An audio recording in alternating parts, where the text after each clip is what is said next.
ইনকিলাব মঞ্চের মুখপাত্র শরীফ ওসমান বিন হাদীকে খুনের মূল অভিযুক্ত শুটার ফয়সাল করিম মাসুদ ও তার সহযোগী আলমগীর ভারতের পশ্চিমবঙ্গে গ্রেপ্তার করা হয়েছে। রবিবার ৮ই মার্চ রাজ্য পুলিশের স্পেশাল ট্যাস্ক ফোর্স এফটিএফ এক বিবৃতিতে এ তথ্য জানিয়েছে।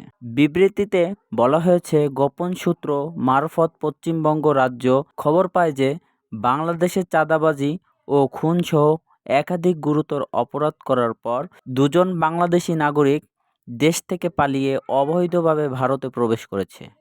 বর্তমানে বনগাঁ সীমান্ত এলাকায় আশ্রয় নেওয়ার চেষ্টা করছে। তারা সুযোগ পেলে পুনরায় বাংলাদেশে ফিরে যেতে পারে বলেও তথ্য দেয় ভারতীয় পুলিশ।